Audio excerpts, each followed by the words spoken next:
El gobierno de la tarde.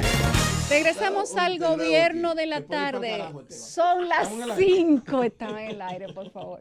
Son las 5 de la tarde. Se integran don Rafael Fafa Taveras, Esteban Delgado y don Eddie Alcántara. De aquí iniciamos un recorrido hasta las 7 de la noche. A quien Esteban ofendió antes de que nosotros llegáramos. Usted no se controla. Pero yo no te ofendí. Me ofendiste. Ay, Dios mío. Pero dile, fue fuera del aire. No tienes que aclarar en el aire. Bueno, para que nadie se entere de que fue, vamos a dejarlo de ese tamaño. Pero lo único que voy a decirte es que soy más macho que tú. Pero vamos a darlo ahí para que la gente no sepa qué fue lo que te voy tú. a decir como decía un amigo mío. Dile que acaso. Yo puedo andar con un tutú de bailarina y aún así ando sin dudas. Así pero ya, ya lo dijiste todo. Yo estoy claro. Tú sí eres indiscreto. Esta gente son unos indiscretos. A mí me pueden ver en la calle con un tutú. Lo que pasa es que y como quiera tienen que decir, no, ese Esteban Delgado, ahí no hay duda. Sí, lo que pasa eso es relajando. Lo que pasa es que con el apellido tuyo. Esa sería una imagen con el bastante apellido tuyo. Sería interesante, sí. Oye, con el apellido tuyo hay cifras récord de gente que No, pero déjalo ahí, Eddie Alcántara. De gente que. Mencióname dos. ¿Dos qué? Dos con ese apellido. Aparte de ti, para que sean tres. No, pero Alcántara va bien también. Ya tú quieres ofender. No hay ningún Alcántara en este país. Señálame un solo. Yo invito a Fafo y a José Luis a que salgamos de la cabina. Señores, buenas tardes. Y dejemos esto así. José Luis. Buenas tardes al país. Saludos, Yulisa. Saludos para don Fafa Taveras, Eddie Alcántara, José Luis Mendoza, Francis, el equipo técnico que nos acompaña. Este es el gobierno de la tarde en su segunda etapa, la Z101. Saludos a todos los amables oyentes que están siempre en sintonía. Lo mismo yo hago, compartir con ustedes, porque estuve medio ausente en la semana. Con esa voz. Mi retorno, pero también con los oyentes de Yulisa, que me viven insistiendo en la calle. ¿Y cuál es el papel de Yulisa? Yo administra a todos allá. Sí, todo, a todo. Además, yo preferiría que tú te quedaras con esa voz. Porque suena como más de locutor, Fafa.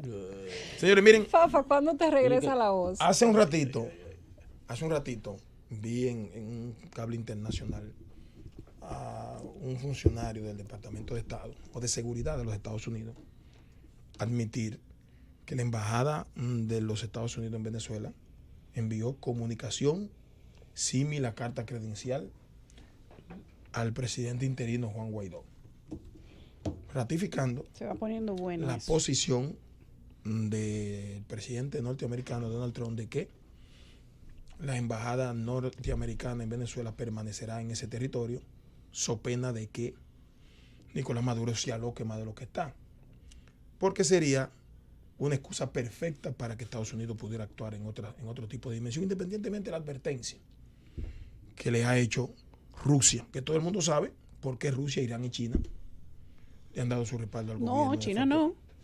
China hace unos minutos emitió un comunicado y dijo que se mantiene al margen. Sí, pero dijo ayer que el gobierno de Venezuela no fue un comunicado oficial. No fue oficial, pero lo dijo un funcionario con autoridad para decirlo. Pero el de hoy pero ya de sido hoy, un comunicado. Pero el de hoy sí es oficial. Pues lo recogió. Sí, pero si se mantiene al margen, de todas maneras no está, Dice, no está desconociendo al gobierno. No está, además ni lo está ratificando. Ni lo está bueno, pues, ratificando, que pero no debería ser una posición, porque la posición del que no quiere reconocer pero le ese sacó gobierno. Rusia sí habló con alfombra, Maduro. claridad. Oye, para lo que se esperaba Eso es es sacarle menos. la alfombra, claro. También Vamos a estar claros. Sí, eso es verdad. Ahí te doy la razón. Sin embargo, miren, Maduro está en un dilema muy serio y está acorralado. Pero antes de que tú digas eso, es importante que se sepa que a quien China le hace el comunicado es a Estados Unidos. Para mí Entre eso potencias tiene, se entiende, claro, señor. para mí eso Quid tiene pro quo. una lectura Dame algo, especial. toma algo. No voy a interrumpir lo que tú hagas, es lo que quiere decir. Sí, entonces, ¿qué pasa? Estados Unidos tendría una excusa perfecta, tipo lo que pasó aquí en el 65, de ir a proteger a sus ciudadanos en territorio venezolano, si Maduro inventa. Y según lo que yo pude ver del comunicado de la declaración de prensa del secretario de Defensa de Seguridad Nacional de Venezuela, aparentemente algo quieren ellos hacer después que venzan las 72 horas. Si Maduro actúa, Mal. Y si no actúa, también. y si no actúa también, porque si no actúa, entonces queda mal ante su base de Claro, esa tentación. no, admite que pierde poder. No, y que está reconociendo que esa embajada permanece en territorio venezolano a sabiendas de que acaba de enviarle la comunicación al presidente interino. Hace un ratito, ¿Tú me hace un entendías? ratito en la cadena Univisión, Guaidó dio una entrevista a CNN, perdón, en español, a Patricia Yaniot, y le dijo que todas las opciones están sobre la mesa, incluida la posibilidad de negociar una amnistía específicamente para Maduro. Lo cual sería interesante, como dice Eddie, si se conjuntan esos dos factores, porque ¿quién estaría finalmente haciendo que se posicione el otro? Yo digo, en política, cuando usted hace que su enemigo se tenga que posicionar ante lo que usted dice o hace, usted va ganando. Exactamente, pero oigan esto.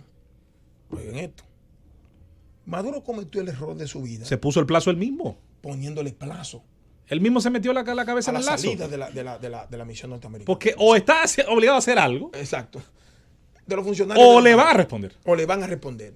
Y si no lo hace, entonces el presidente reconoce de manera indirecta que Guaidó, frente a quien esa embajada y otra embajada han presentado credenciales o han ratificado credenciales. De todas maneras, la posibilidad de que Estados Unidos intervenga en términos militares en Venezuela está totalmente descartada.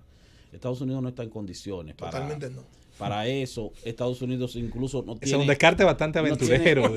No tiene presupuesto disponible, está inmerso en una situación de un conflicto interno por un asunto del tema migratorio y del muro. Aparte de eso... No está peor ahora que cuando y eso entró en Irak en el 89, eso en sí, el 91. Pero por en ejemplo. el 91 tú sabes que había circunstancias diferentes. Bueno, pero había una crisis El la caso- peor. pero eran diferentes, tú lo sabes, porque tú sabes mucho de eso. Me encanta cuando llega Esteban. Esta cabina coge vida. Las intervenciones norteamericanas, o no las intervenciones norteamericanas, las intervenciones implican que el que interviene tiene que buscar los recursos para comenzar a resolver, por lo menos en los primeros meses o los primeros años. Ya Estados Unidos hizo el perdón, anuncio de que tiene $20 millones disponibles para enviarlo como el primer avance. Sí, pero no tampoco. Sí, pero eso es a la autoridad, o sea, a la autoridad Dice- política. No o sea, es un tema relacionado a intervención. logística de intervención, que es distinto. Sí, porque la Habló logística de de comida intervención y de un medicina. país... Que ahí es donde yo estoy en desacuerdo con este caballero, porque el presupuesto militar estadounidense, Sí. señores, es 10 veces mayor que el Está que le sigue. bien, ¿Cuánto visto que Estados Unidos va a invertir en un sitio que no sepa que lo va a señores, sacar, pero no Juan? los presupuestos de recuperación, no los presupuestos de recuperación inicialmente. Además, vuelvo y repito, la ONU tiene un Consejo de Seguridad donde hay 5 países que tienen voz y veto y son permanentes. China, Y entre esos países está Rusia, y Rusia ya ha dicho que reconoce el gobierno de Maduro. Es un asunto tal vez de intereses políticos en términos de potencias, pero también es un asunto que retiene cualquier tipo de intento de intervención militar. Y yo espero que no vez- ocurra, ¿no? Tal vez Ojalá eso que no. Tal vez eso es lo que está provocando Maduro. Porque a Maduro, ya que lo tiene todo perdido, Le conviene victimizarse. Le convendría victimizarse con una intervención norteamericana. ¿A quién? A Maduro. Eso- A Maduro, eso tiene más términos, sentido. en términos Pero de no la la descarte, situación en como que tú se dijiste. encuentra, lo que más le conviene, lo que más le convendría Es para tentar reivindicar una intervención de parte del gobierno norteamericano. Oigan, Y pero entonces, eso por un lado. Por otro lado, quería hacer la referencia de el asunto este de los 16 países de miembros de la OEA que han reconocido a Guaidó, A Guaidó. a Juan Guaidó. La Organización de Estados Americanos tiene 34 países. Hay 18 que todavía mantienen el reconocimiento al gobierno de Maduro. Y esos 18 son la mayoría países pequeños del área del Caribe. Petrocaribe, Que son el influencia efecto Petrocaribe. de Petrocaribe, el efecto de ese beneficio que por muchos años le ha dado el gobierno de Venezuela a través del suministro de petróleo con crédito blando a esas naciones, que todavía se mantiene en algunas de esas islas. Entonces, fíjate cómo eso le ha dado un resultado hasta cierto punto positivo, porque le da un compás de espera. No todos los países, o no la mayoría de los países de la OEA, están en esa línea Miren. de desconocer al gobierno de Maduro. lo que está pasando en Venezuela permite verificar la nueva conformación del poder a nivel global. Rusia y China, Irán y Turquía son aliados allá entre Medio Oriente y Asia. Y esa alianza derrotó a Estados Unidos en Siria y está obligándolo a sacar sus soldados de parte de Europa. Y junto con eso, Estados Unidos tiene una situación de tensión interna. Si no fuera por la situación que se vive, al jefe de Estados Unidos le hubiese sido una bendición encontrar un pretexto que pusiera en primer plano la seguridad de su nación. Es un ambiente que te dice, ya no hay razón para las intervenciones militares. Vivimos una época sin la Guerra Fría, con un solo mundo, y yo creo que no hay base para presumir que los latinoamericanos van a aceptar, como en la República Dominicana, una ocupación militar norteamericana, ni que ellos tampoco tengan eso en cuenta. Sin embargo, el hecho cierto de que la China y Rusia, Irán y Turquía estén siendo soporte, te dice cómo anda la correlación de fuerza en el mundo, porque debajo de las razones políticas y democráticas ciertas está el problema, yo lo leí aquí, de los intereses estratégicos que han ido descubriendo en Venezuela. Sí, pero hay un asunto que con ese tema de que no haya intervenciones, y yo pienso que ese es un ideal, Fafa, que todos defenderíamos en el mundo, pero en este mundo que nosotros estamos hablando hoy hay intervención, en este momento que estamos hablando, intervención rusa en Ucrania, en Crimea, de Francia en Mali, de Estados Unidos en un montón de sitios, de Arabia Saudí en Yemen. Hoy, en este momento que nosotros estamos hablando aquí, el mundo tiene en distintos lugares y otros tantos más intervenciones directas con botas en el terreno. Hay tropas iraníes en Siria, las de Estados Unidos están saliendo, las de Rusia están allá. Es decir, sí hay, nos guste o no, cada potencia tiene su periferia. Pero óyeme, hay una herencia de la intervención, pero el mundo de hoy no está para darle continuidad ni para legalizarlo. Ojalá que no, eso sería un ideal genial. Ojalá que sí. Es una herencia. El gobierno de la tarde. Son las 5:13 en la Z101 en este gobierno de la tarde. Gracias a nuestro diario Z Digital le damos lectura al segundo boletín informativo de este tramo. 16 países del continente americano expresaron este jueves en la Organización de Estados Americanos, OEA, su pleno respaldo al autoproclamado presidente de Venezuela, Juan Guaidó, y pidieron que se garantice su seguridad y la de los miembros de la Asamblea Nacional de mayoría opositora.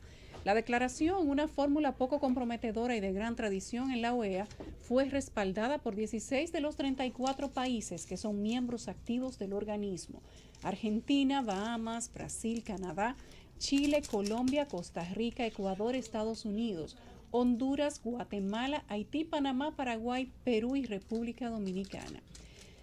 El aspirante presidencial Víctor Bisonó aseguró que la República Dominicana correría un riesgo si el gobierno del presidente Danilo Medina desconoce al nuevo presidente encargado de Venezuela, Juan Guaidó.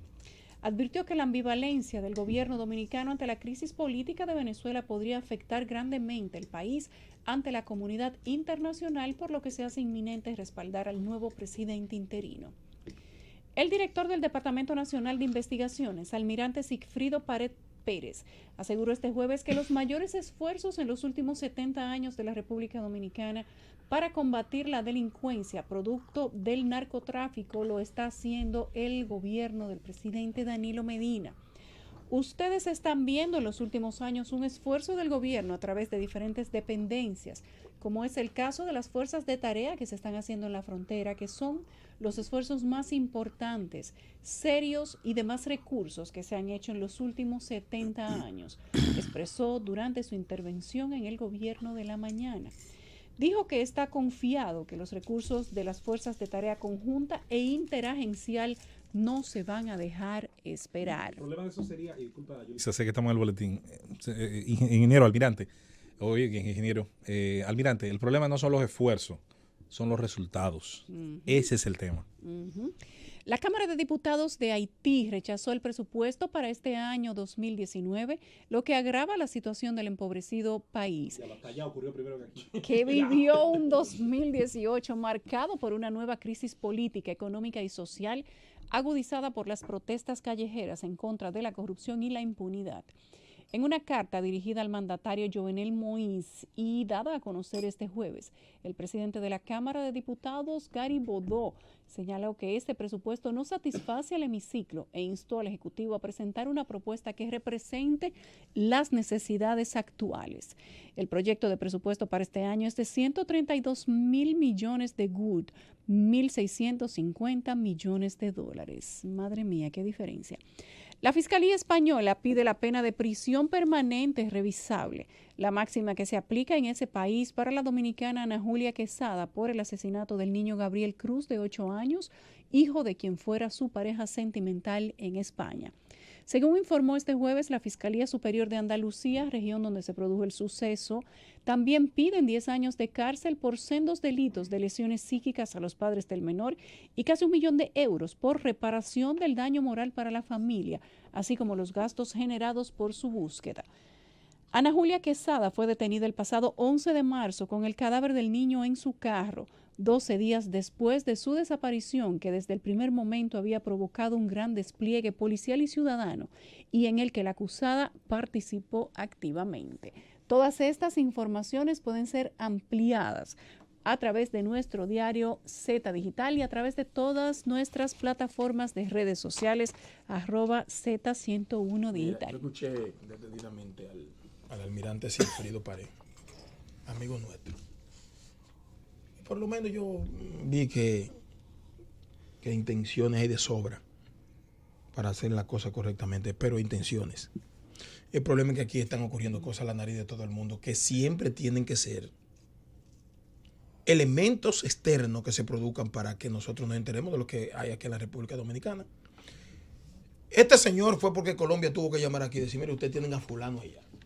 Protegido estaba ahí. El otro que dijeron que se fue, ¿cómo se llama? El que salió del país, que después dijeron que lo sacaron, pero todavía pero está en Cacana. Falcón. Falcón está en Cacana. No se me zafó esa vaina, pero está bien. No se me zafó. Pero ¿cómo así? Retiro eso. Yo no quería decir eso y más si tú no quieres asumir tu responsabilidad. No, bueno, lo que pasa es que eso es serio. Entonces, bueno, pero te han enseñado y a ti. La Procuraduría dijo que lo despacharon. Está bien, perfecto. Yo no quiero. La Procuraduría que lo habían despachado. Bien, a mí no me metan en pero eso. retiro eso. Oficialmente, lo que salió oficialmente. Está bien, me equivoqué. Yo estaba hablando de otro, retiro eso. Ahora, no le han enseñado a nadie las evidencias de que él salió. Pero tampoco de que entró. Tampoco. No, de que entró sí. No. ¿Cuál es la La gente entró así. Ahora tú me preguntas, pero tampoco de qué está aquí, entonces yo te digo a ti. Tampoco de que está aquí. No me digas eso. Ya Yulisa. No hay porque tú evidencia sabes. de que Aquí está tú aquí. dijiste que tú lo retiras. Entonces, Eddie, no está aquí. Bueno, está bien. No voy a contradecir la información. Oficialmente Falcón y en está eso no fuera del participó. país. Pero tú sabes dónde está. Dile dónde está. No, yo sé Te que voy a dar un premio si me dice dónde está. No, yo sé, yo creo en lo que Ahora dame dicen un las premio a mí que te autoridades. voy a decir dónde está. Las autoridades reconocieron que ciertamente había entrado al país, había sido recibido Y aquí. tú lo diste por luego cierto, ¿no? Cuando ellos lo informaron y lo confirmaron, y luego ellos mismos informan a través de la Procuraduría que ya lo habían despachado para otro país. Sí, lo primero es que ellos no informaron, ellos confirmaron. Sí, confirmaron la primera vez cuando entró. Confirmaron. Pero cuando salió no confirmaron, informaron. No informaron porque Estamos ya anunciando que el hombre ya no está aquí. Perdón, mira. Primero ellos confirmaron lo que se dijo en una cadena internacional. Y ahí cuando se enteró y comenzó a circular la versión a través de los medios de comunicación y las redes, ahí ellos confirmaron de que estaba aquí. Es decir, que estaba aquí cuando ellos hablaron del tema. Sí, cuando estaba Perfecto. aquí. Cuando comenzó la queja social nacional sobre esa situación, entonces nos dieron una información en la que no participó el director del DNI en nada de eso, porque Silfrido no sabe si está o no está, porque él no participó en eso. Dijeron, Pero por lo que yo veo, Silfrido no participa en nada. déjame terminar la idea. Primero, que se fue. Y nosotros dijimos aquí que para que el país tenga tranquilidad, porque a todos nos llegan informaciones, que enseñen, que den las evidencias de que salió. No lo dijimos solamente nosotros aquí, que somos el medio de comunicación más poderoso del país. Todo el que hace uso de un micrófono o de una cámara de televisión lo dijo. ¿A quién le han mostrado evidencia? Bueno, pero si no te mostraron evidencia cuando entró, no hay que mostrarte evidencia de cuando Bueno, lo que pasa es que hay gente que me dice que está aquí Esteban y yo no sé a quién creerle. Porque aquí se miente mucho oficialmente. Pero lo que decíamos ayer, que aquí no hay evidencia de que hayan sido comprados 8 aviones Tucano. Bueno, está bien. Está bien, pero yo estoy hablando de eso. Y sin embargo se pagaron. Yo estoy hablando que aquí se pagaron sobrevaluados. Yo estoy hablando que aquí oficialmente nos viven mintiendo, como el informe del coronel y toda esa vaina. Aquí nadie cree en eso. Entonces, no han mostrado evidencia para que todo el que tenga algún tipo de morbo con eso lo diga. Entonces, ahora hay que decir lo siguiente. No es verdad que fueron las autoridades que colaboraron con Colombia. Que me disculpen las autoridades y mi amigo Silfrido. Colombia colaboró con la República Dominicana para que saque ese bandido de aquí. Porque si Colombia no informa de que está aquí, nadie sabe quiénes lo protegen y cuánto tiempo duraría aquí maniobrando y operando desde aquí. Yo te pregunto, ¿cuántos ciudadanos hay en las mismas condiciones que ese tipo y que Falcón aquí en la República Dominicana?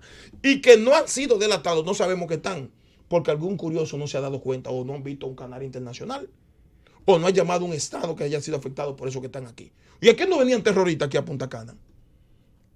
que después terminaron diciendo que aquí duraban meses. Y el Estado ni ese control lleva.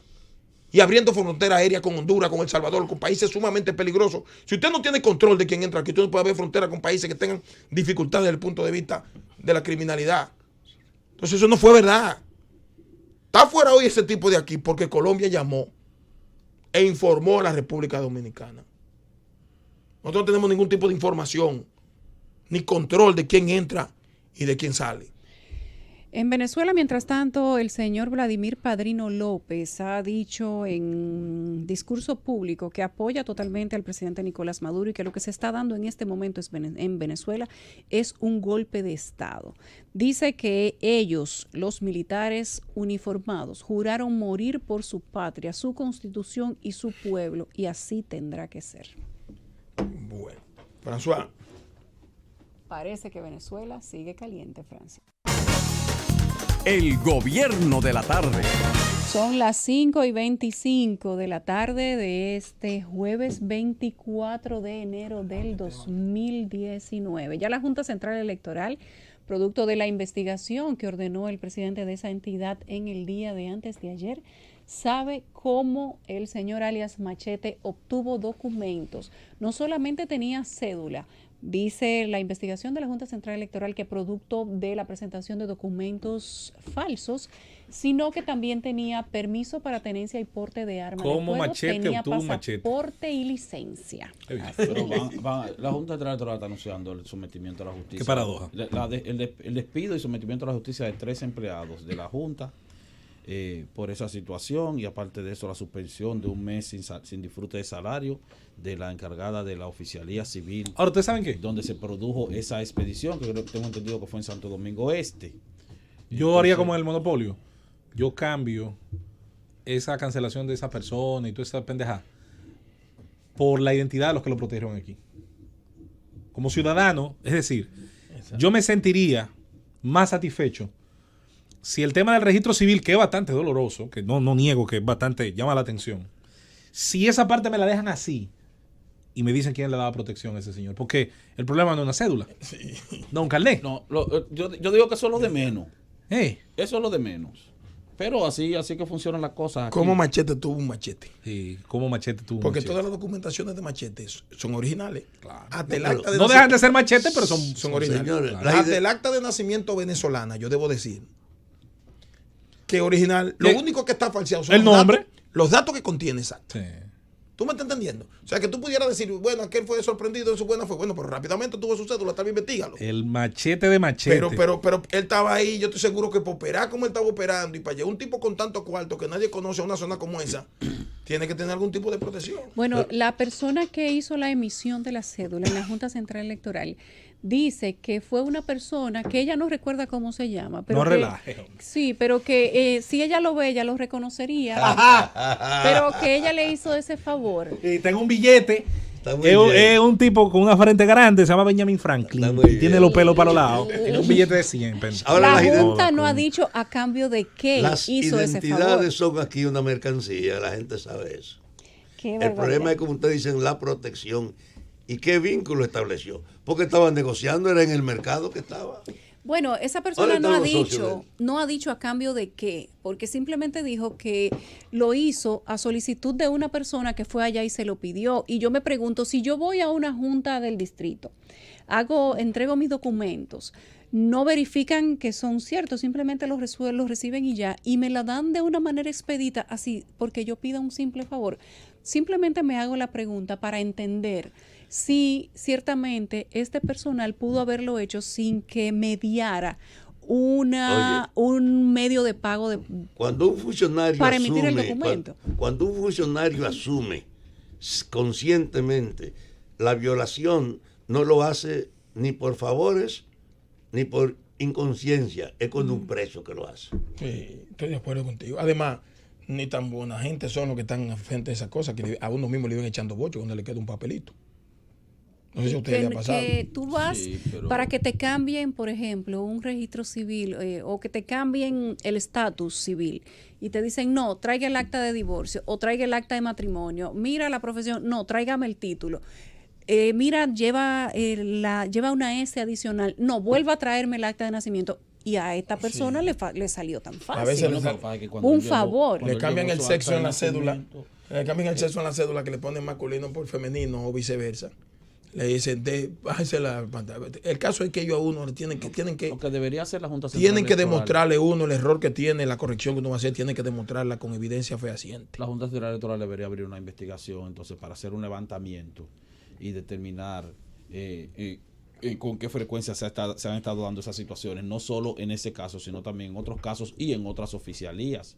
Aquí, vuelvo y lo repito, aquí no es tan difícil conseguir una cédula de identidad y electoral. Entonces, eso de, anunciar. Pero no es tan fácil para quién, porque evidentemente que para algunas personas, sí, Arturo del Tiempo tenía cédula dominicana, tenía licencia, tenía permiso de porte de armas. Sí. Figueroa Agosto y su pandilla tenían cédula de la Junta Central Electoral, hasta un carnet del DNI, Oye, o sea que no es tan difícil. También. Cientos de gente tiene dos identidades y tres Cuando aquí. digo que no es tan difícil es porque solamente se necesita el poder económico en un país donde hay ciertas vulnerabilidades en ese aspecto.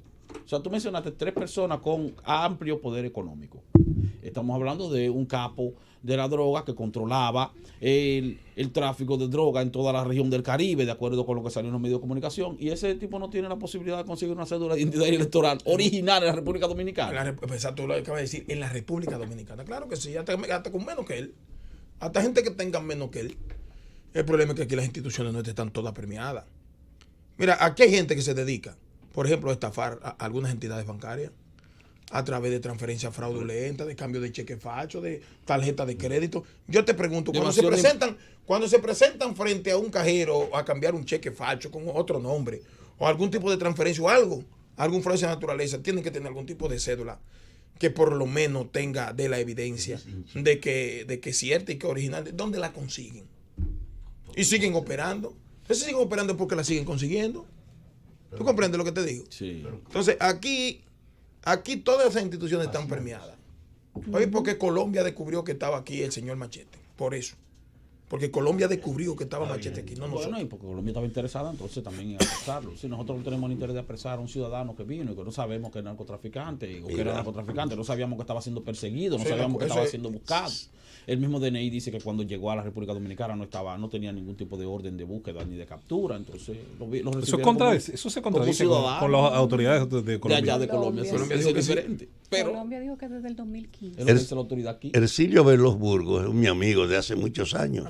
Y siempre me mantiene al día. Y me acaba de llamar diciéndome, una coincidencia, están paseando una cantidad de camiones de bomberos por el malecón que dicen China, que él no sabe si es donado, comprado. El hecho es que la coincidencia en esta situación pasen por ahí. Ojalá alguien nos llamara y nos pusiera al día con eso. Pero si fue por la posición que asumió en el día de hoy, no hay tiempo porque llegaran los camiones aquí que China lo donara.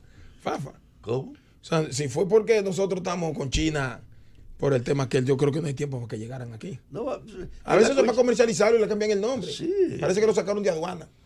Los chinos cambian todo. Sí. Mira, la dirección, la Fiscalía del Distrito Nacional está informando que anoche se realizó un operativo con la participación de 18 fiscales con el apoyo de la Dirección General de Impuestos Internos para apresar, allanar y someter a la justicia a propietarios o el propietario de una supuesta red de empresas que se dedicaban a la comercialización de bebidas alcohólicas. Y entonces adulterada. Hay cierta, no necesariamente adulterada, sino que parece que era una manifestación o un mecanismo de evasión de impuestos. Parece que era una investigación que venía realizando la Dirección General de Impuestos Internos, y de acuerdo con informaciones que me han llegado de Impuestos Internos y que dice también la propia nota de la Fiscalía, el nivel de evasión de esa empresa ronda los 4.500 millones de pesos. Eso sin incluir lo que tiene que ver con moras o con multas o con recargos que se le harían. 4.500. A propósito, 4.500 millones de pesos es mucho dinero. Sí. Pero aparte de eso, un operativo donde participaron 18 fiscales en una sola noche, parece que fue algo de alto nivel. Tengo entendido que la Dirección de Impuestos Internos ha sometido, ha contratado a una importante firma de abogados de la República Dominicana para el sometimiento formal y la demanda en contra de los supuestos propietarios o los propietarios de esta red de empresas que operaban de manera irregular con mecanismos de evasión de impuestos, pero que aparte de eso, de acuerdo con informaciones también adicionales que tengo, esas empresas estaban entonces, gracias a sus mecanismos de evasión, estaban ofreciendo las bebidas alcohólicas a precios mucho más bajos de los precios a que venden los productores de alcohol tradicionales de la República Dominicana, y por lo tanto tenían acaparado casi todo el mercado de suministro de bebidas alcohólicas para los hoteles, principalmente de la región este del país. Porque estaban vendiendo en efectivo.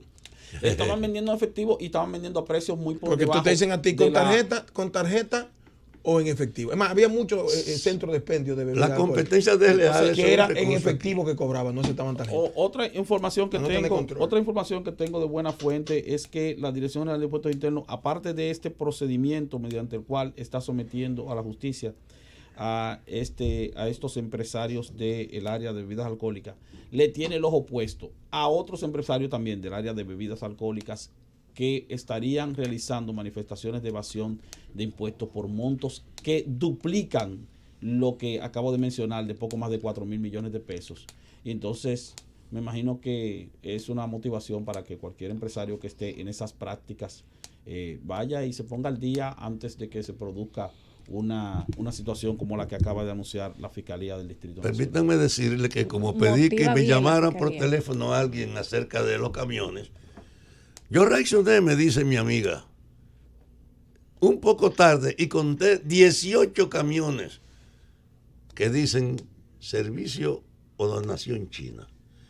Es decir, sería una buena muestra si fuese una donación, porque para un país como este cualquier cosa es muy buena. Bueno, pero sí. Pero es importante que estén hoy paseándose por el malecón, saliendo del muelle y ubicándose. Así que siga el crecimiento de los chinos, aunque sea para apagar fuego. Si una donación china, y no tengamos duda de que ya no tardará mucho en que el gobierno lo anuncie con bombos y platillos. Claro. Es importante y se trata pero de camiones del cuerpo como de son de bomberos, tú dices, aquí no hay una federación de bomberos que tengan capacidad para hacer una vaina así, pero lo importante es eso. Bueno, entonces con el asunto del tema de la evasión, parece que la Dirección de Impuestos Internos está bien enfocada en ese procedimiento. Pero me llama la atención porque el hecho de que se trate de una red de empresas que haya acaparado o que se haya ganado prácticamente todo el mercado de suministro de bebidas alcohólicas en la mayoría de hoteles de la región este por la oferta de precios más bajos, pues indica entonces que era una red bastante grande. Pero oye una cosa, las manifestaciones de evasión de impuestos en este país son muy altas. Oye, el gobierno sabe que la evasión fiscal, hay estimado de lo que nadie está seguro, pero la gente sabe que no es poca. Y desde ese punto de vista, ante la situación económica que tiene este gobierno, una de las cosas previsibles es fortalecer la lucha contra la evasión fiscal. Y eso va seguro a propiciar noticias como esas que estamos encontrando. Yo creo que es una medida...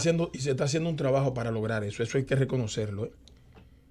Eso hay que reconocerlo. Sí, se está haciendo un trabajo. El Estado Dominicano ha podido recuperar a través de evitar la evasión cerca de un 40 a un 50, cuidado sin más, del dinero que ciertamente se iba. Es una fuente legítima que él tiene para incrementar sus ingresos. Sí. No, claro, y eso, incluso eso fue algo que se puso está haciendo un trabajo muy en práctica. La eficiencia de la administración fiscal fue algo que tuvo que poner en práctica de manera muy efectiva el presidente Leonel Fernández. Tengo la información. Su primer gobierno 96-2000, perdona Eddie,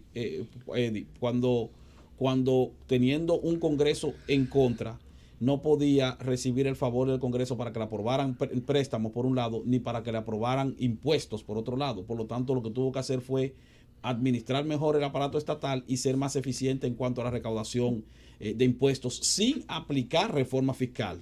Y eso dio como resultado que las recaudaciones crecieron bastante. Yo tengo mucho la información. Y bien. Yo tengo la información. Entonces quiere decir que se puede ser eficiente y se puede gastar más dinero de esa forma. Yo tengo la información. Sin ser necesariamente sin aplicar necesariamente más impuestos. No, y sin hacer muchos favores políticos. Para mí, imagínate una buena gestión. Hay 8 o 9 meses hace 8 o 9 meses. Y no puedo decir quiénes. Pero que hay empresarios que se le han ido a quejar al presidente de la República. ¿Por qué? Porque Magín lo aprieta. Impuesto no es Magín, porque Magín es la cabeza, pero ahí hay un... Bueno, yo digo que Magín, tú sabes que es verdad. Yo sé que es verdad. Porque Magín ha buscado... No se quejaban los empresarios. Sí. Entonces, después de Magín, ciertamente ha habido un cambio en impuestos. Entonces hay presión de parte del empresariado. Sería mezquino negarlo. Con ese tema frente al gobierno de empresariado. Pero el nivel de algunos empresarios. Mira algo que pasó en el Palacio antes que nos vayamos a la pausa. Es que se dio la situación de que una organización empresarial fue a quejarse de Magín en el Palacio Nacional y el presidente Danilo Medina, que tiene los juegos un poco pesados, Tú ves que mis fuentes son certeras. mandó a buscar a Magín delante de esa organización empresarial. Dijo, Magín, ve, pasa por aquí. Mira, ellos están diciendo que tienen problemas porque la situación de la administración tributaria, que parece que tú estás presionando. Y le dio la oportunidad a Magín de que delante de ellos le dijera, no, mire, el presidente, lo que pasa es esto, aquello, lo otro. Sí, entonces, pero eso hizo que esa organización empresarial bajara un poquito el tono. Y entonces tú estás hablando tal vez de un grupo porque el presidente los confrontó. O sea, lo que te digo es que... Bien por él también. Sí, muy bien por él. Lo que te digo es Lo que yo quisiera es que los cuartos que se recaudan a través de los impuestos sean bien manejados. No, pero que la presión, y no se vayan en las uñas de 5, 6 o 7 gatos que hay en la administración pública. Es el problema. Ahora, de que los cuartos, el que tiene que pagar impuestos tiene que pagarlo. Y el que no lo pague, que lo persiga impuestos internos. Sea Magín, Majón o quien ustedes quieran. El gobierno de la tarde. Regresamos al gobierno de la tarde. Ustedes siguen igualito. Pausa y en el aire. Calma, pueblo. Son las 5:43. Momento de los comentarios en el equipo del gobierno de la tarde. A José Luis, a Eddie va a haber que separarlo como en las aulas, ponerlo un poco atrás a uno y uno adelante. Nosotros hemos sugerido eso también de Eddie. Lo que pasa es que nosotros le ponemos sazón a Eddie. Él y yo. Administre su silencio, señores de alcalde. Él y yo. Él es lo más humilde. Sí. Es modesto. Y Fafa también. Para no decir. Yo diría que tímido, incluso. Era Modesto Alcántara. Pero mira, tengo el interés de que profundicemos. ¿En qué usted quiere profundizar? Si no hoy, sino que profundicemos con la investigación. Espérate, profundicen esto. Ese rumor de que si Falcón salió o no salió del país, ya me tiene inquieto. Espérate, profundicen esto. Te vamos a dar la dirección para que vaya y nos grabe un video. Vean esta noticia, señores, que le va a gustar a Eddie sobre todo. Un hombre tiene un caimán como mascota, como apoyo emocional contra la depresión. Genial. ¿Qué tú opinas de eso? ¿Y eso es dónde? Genial. Eso es en... concho, pensé que era aquí, en Pensilvania, ¿no? Mira que aquí abundan los caimanes. Un tigre de 65 años. Yo creo que el cocodrilo lo está engordando. No, los pero lo caimanes tiene de clausuraron en San mascota Cristóbal. y lo saca a pasear y todo y le da abrazo, lo sube en la cama. Dice que el caimán le pone la cabeza en las piernas y él le soba la cabeza y que él le da paseo como si fuera un perro. Bueno. Yo tengo que creer que es una caimana. No, los animales salvajes. Los animales salvajes, aunque tú... Yo creo que el caimán el que lo está engordando. Por más a que él. tú lo domes, en cualquier momento le sale su salvajismo. Sí. Esa es su naturaleza. Sí, esos no son animales, yo creo que del como... todo domesticables. Sí, como no que... son de todo domesticables. Vámonos a los comentarios. El primer turno es de don Eddie Alcántara. Gracias, Yulisa. El que seguro no buscaría un caimán. No, yo no. Mike Tyson tenía un tigre, una tigresa, me acuerdo. No. Yo tengo a Jay, un perrito hermoso. Miren, yo leí con mucha pena el martes pasado, o a principios de semana, que esta semana empezó prácticamente el martes, aunque la información la teníamos, el hecho de que la Junta Central Electoral había, por voto unánime de los miembros de la Junta, rechazado el pedimento de Alianza País y de Opción Democrática para concurrir como si fuese una misma fuerza, una única fuerza, en conjunto a unas primarias abiertas, que fue el método que ellos escogieron. Y yo rememoré, me acordé, oiga esto, Fafa, de lo que yo le dije aquí a Minuta Tavares Mirabal cuando estuvo sentada ahí en una entrevista. Le dije que una de las cosas que tenía como responsabilidad, o que había sido responsable, mejor dicho, de que el Partido de la Liberación Dominicana, aún con todas las dificultades internas que tiene, permanezca en el poder, es la forma tan dísloca como actúa la oposición política.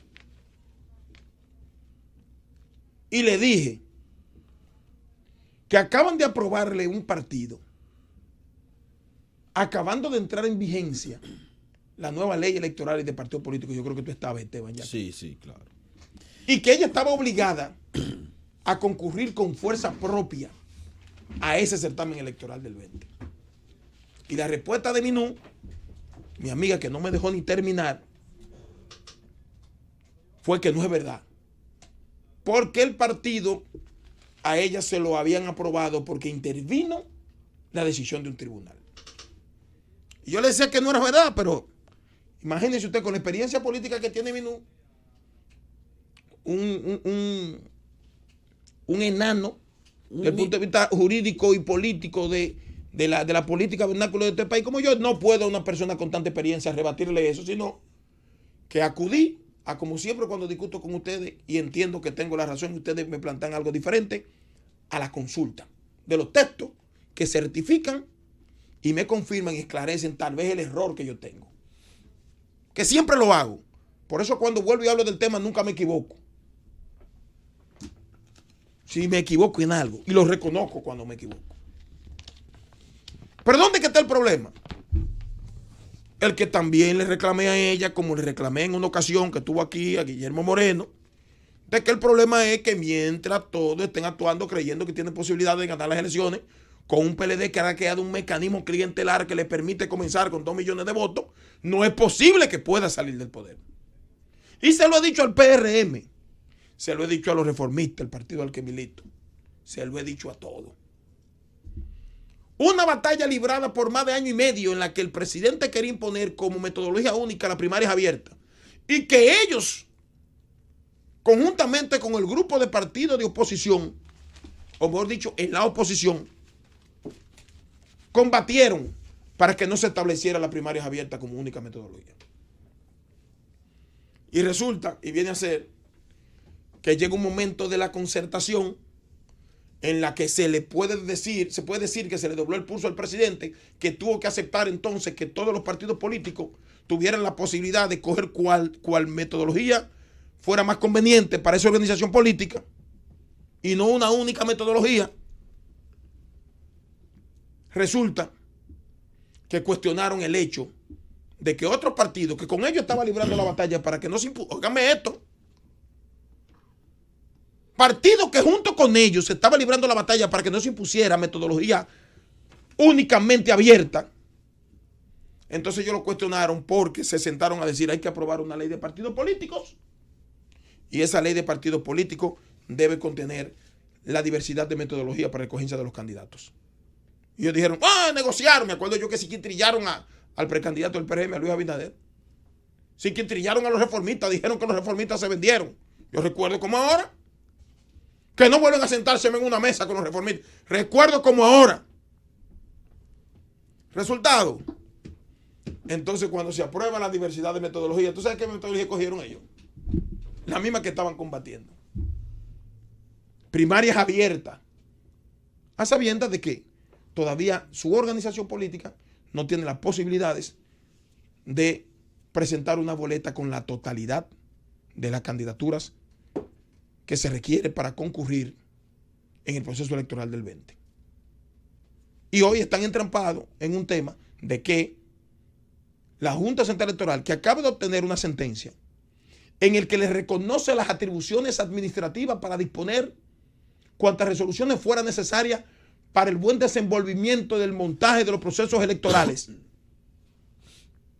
acaba de resolutar de que no puede ir en alianza con ningún partido Opción Democrática porque es de recién formación. Lo mismo que yo le decía. Eso porque nunca ha participado en una contienda electoral. Claro, porque la ley de partido si tú nunca porque la ley de partido político así lo establece y a ella le aprobaron el partido 3 o 4 días después de que entró en vigencia la ley de partidos políticos. Que yo se lo decía y que ella me decía a mí que no en el aire. Yo me quedé callado.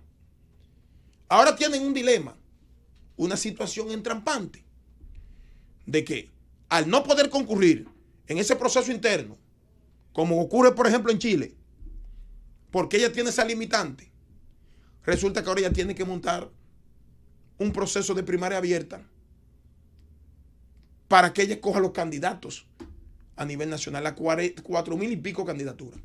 Tiene diversidad de competencia, Opción Democrática, un partido de recién formación. No sé si mañana o pasado pueda tener el 50%. Y la ley no le da la posibilidad de variar su decisión de la elección del tipo de primaria. O sea, cambiar de primarias abiertas a primarias cerradas o a otro método. Bueno, lo que establece la ley son 6 métodos. Pero yo creo que la escogencia de la metodología no es un asunto que lo decide ella, sino el órgano, como establece la ley de partido político, de jerarquía media de esa organización política, tendría entonces... sí, porque exactamente. Exacto, entonces, y ya... de jerarquía de su propio partido. No, y la ley establece que tú le notifiques a la Junta y ya la Junta está trabajando en el montaje. Sí, eso es como que tú le digas, bueno, si la Junta lo permite, el cambio de metodología, eso es como que tú me digas a mí que la Junta invierte unos recursos para montar primaria cerrada, que lo pidió el PRM y que faltando 3 días, entonces digan, no, la vamos a cambiar por asamblea de delegados. Lo que puede hacer eso es desnudar el hecho de que ese partido no cuenta con estructuras a nivel nacional para irse a una primaria, hacer una primaria abierta, si no es con la bisagra tal vez de un partido que aunque sea pequeño sea un poquito más grande. No, lo que sucede es que ahora que sí tenga estructura, como es el caso de Alianza ahora no País. puede. Y ahora no puede, claro que no entonces, puede. ¿qué pasa? ¿Por qué traigo esta colación? Ni me alegro de la decisión, no me alegro de eso. Porque yo lo sabía, por eso lo dije.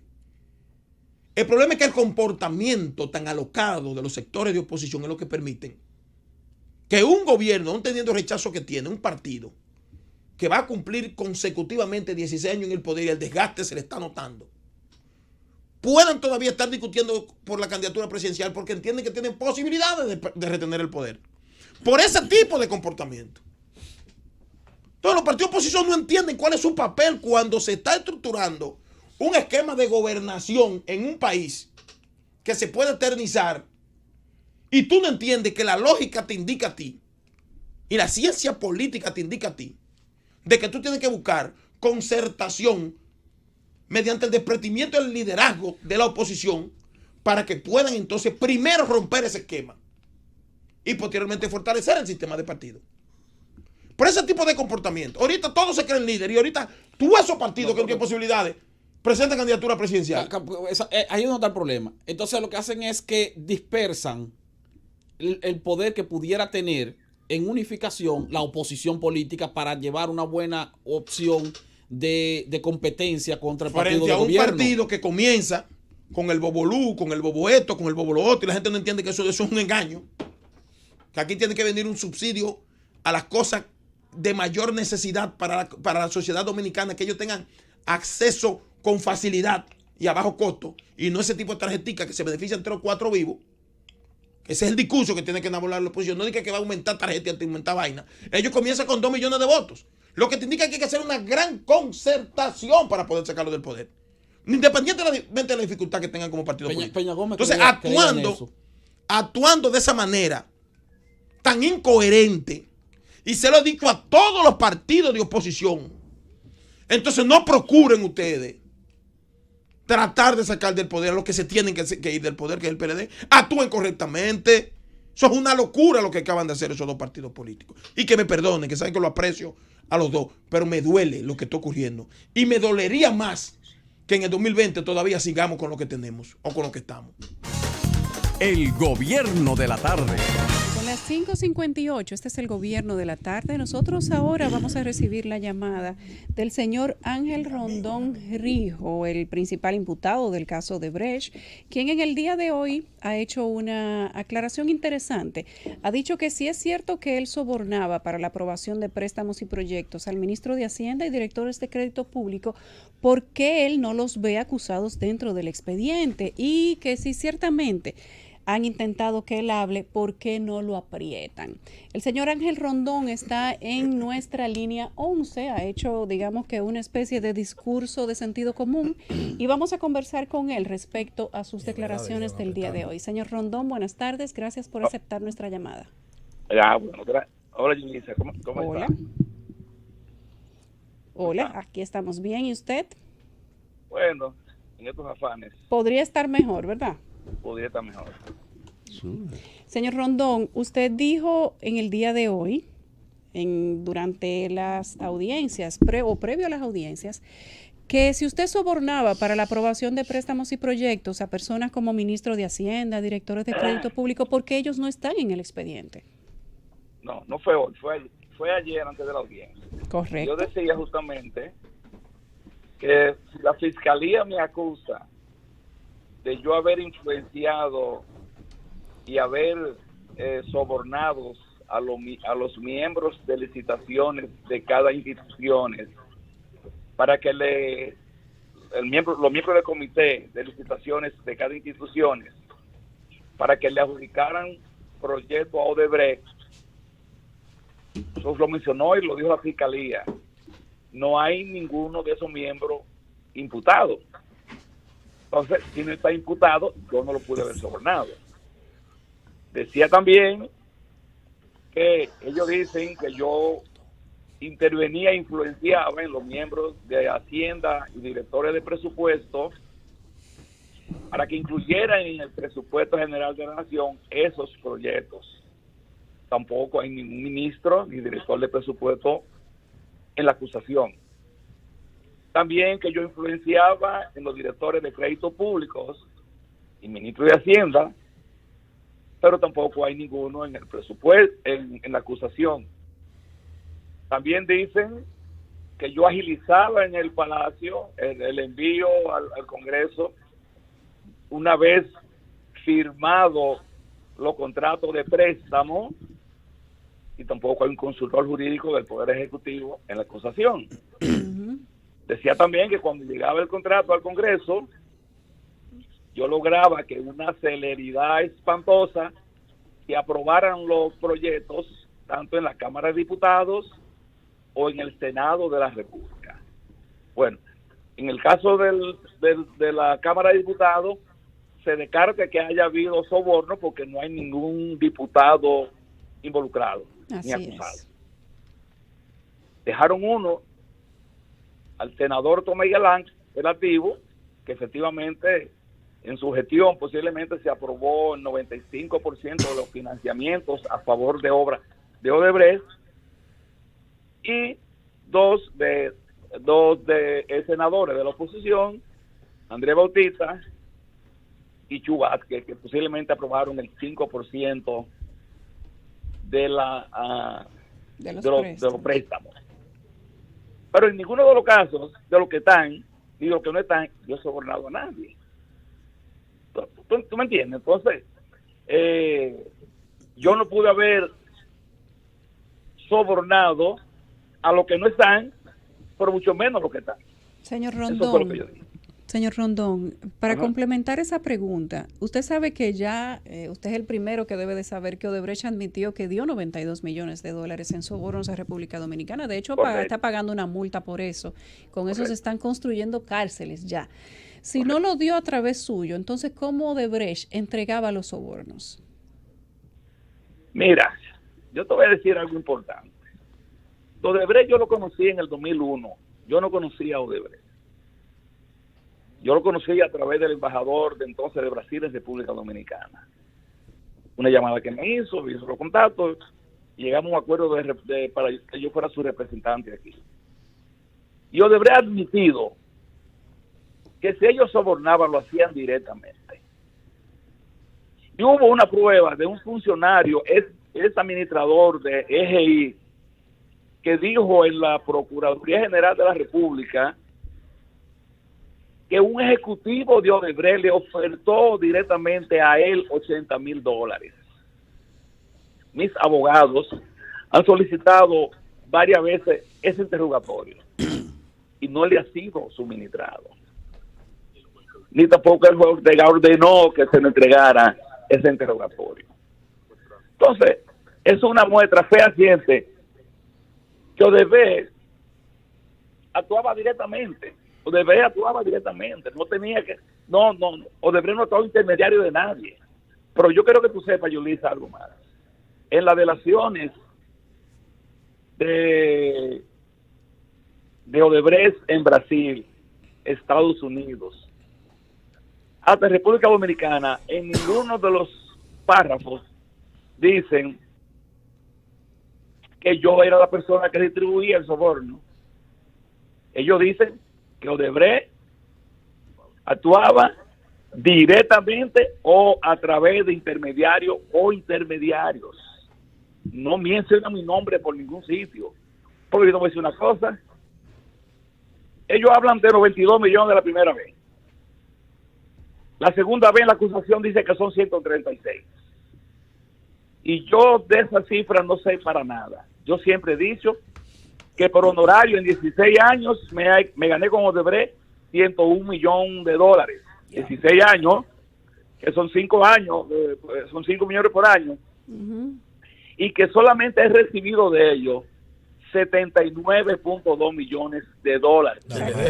Le deben. Cifra esta que confirma y corrobora la superintendencia de banco atendiendo a la solicitud de la Procuraduría General de la República. Todas las demás, todas las otras cifras es un invento de todo el mundo. Nadie ha confirmado eso. Señor Rondón, le habla Esteban Delgado de este lado. Hola. Quería preguntarle, de acuerdo con lo que hemos visto en los medios de comunicación, usted habría declarado que está en la disposición de llegar a un acuerdo con las autoridades del Ministerio Público. Entonces, le pregunto, ¿no cree usted que eso es una admisión de algún nivel de culpabilidad, tomando en cuenta que nadie que se considere totalmente inocente estaría dispuesto a llegar a un acuerdo con alguien que lo somete a la justicia? No. Un periodista me preguntó que si yo estaba en disposición de llegar a un acuerdo con la Procuraduría. Esa figura existe en todas partes del mundo. Ahora, ¿bajo qué condiciones ese acuerdo? Porque puede ser que yo en el proceso de mi trabajo haya hecho algún ilícito penal, consciente o inconscientemente. No tiene que ser necesariamente por soborno. Pues otra índole de infracciones. Don Ángel. Ajá. Eddie Alcántara. Hola. ¿Cómo está, hermano? Mira, primero, dos preguntitas, pero las preguntas son breves para que tú respondas. Primero, ¿qué tipo de asesoría usted le brindaba a Odebrecht que costaba 5 millones de dólares al año? Como usted lo dice, no al año, dice al año. ¿Qué edad tú tienes? ¿Qué edad tú tienes? 43 años. Bueno, yo te llevo 25 años. Ok, entonces, ¿qué tipo? Cuando yo tenía 23 años, trabajé en una firma aquí que se llama Materiales de Construcciones Mateco, de la familia Ufán Narri. Desde ese entonces, en esa empresa, se representaban empresas extranjeras. Y te puedo decir, ABB, Siemens, y un sinnúmero de empresas más. Y yo lo aprendí de ahí. Porque esa es una actividad que no le improvisa a nadie. Y no es para sobornar ni conseguir negocios ilícitos. No, no es para eso. Muchísimas razones. Hay empresas que dicen, a mí no me conviene ir a radicalizar, a poner mi oficina en República Dominicana porque no tengo nada. Voy a buscar un representante que me mantenga informado, que conozca el país y mis productos, porque no solamente tiene que ser infraestructura. Aquí hay intermediarios para bancos financieros, hay intermediarios, hay representantes para todo. Entonces, no es el trabajo que tú hagas en sí. Odebrecht podía conseguir un trabajo por ahí, una obra, y tenía que pagarme.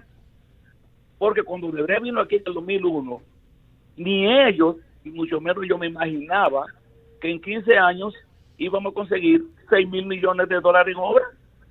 Ahora, la gente dice que Odebrecht es dichoso. No, Odebrecht se adelantaba haciendo proyectos desde que en ese entonces se hacía de grado a grado.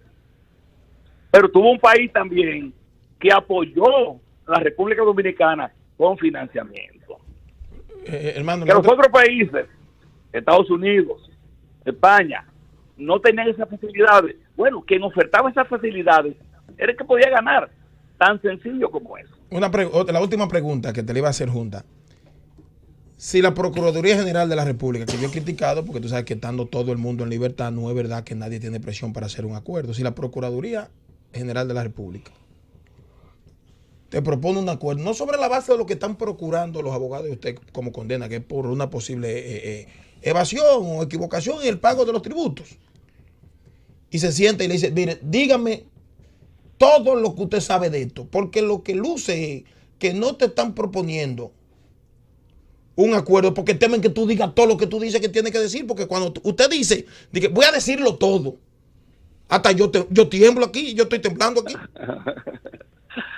Y cualquier cosa no me mencione a mí, Ángel, cualquier cosa de lo que tú vayas a hablar, no me mencione a mí. No, mira, muy buena pregunta esa tuya. Ahora, yo he dicho que Odebrecht sacó la persona, porque mucha gente cree que fue el gobierno dominicano, no, Odebrecht sacó la persona en noviembre del 16, era la persona que sabía lo que se hacía y no se hacía en el país, si había o no había soborno, si daban o no daban. Y ya le dije anteriormente a Yulisa que un ejecutivo de Odebrecht le ofreció $80,000 a una persona de CDE, un ex administrador de DGI. Lo que ellos indican, que ellos actuaban directamente, ellos no delegaban esa función en nadie, si la hacían. Mira, yo ni lo presencié ni lo sé. Ahora, yo sé que ellos sus contactos lo hacían directamente y tenían que hacerlo. Porque si hacían obras millonarias, tenían que tener relaciones con los directores de la unidad ejecutora. ¿Me entiendes? Una sola pregunta de mi parte, señor Rondón. Si todas las cosas se hacían... ¿Quién es? José Luis Mendoza es mi nombre. Saludos. Buenas tardes. Hola. Si las cosas se hacían, vamos a decir, a la manera en la que el comercio, usted describe aquí la actividad de empresas que tienen firmas licenciatarias, eso todos lo conocemos. Ahora, ¿qué necesidad entonces había de que desembocara una parte de ese caudal económico en las cuentas de funcionarios? Pero, ¿cómo fue?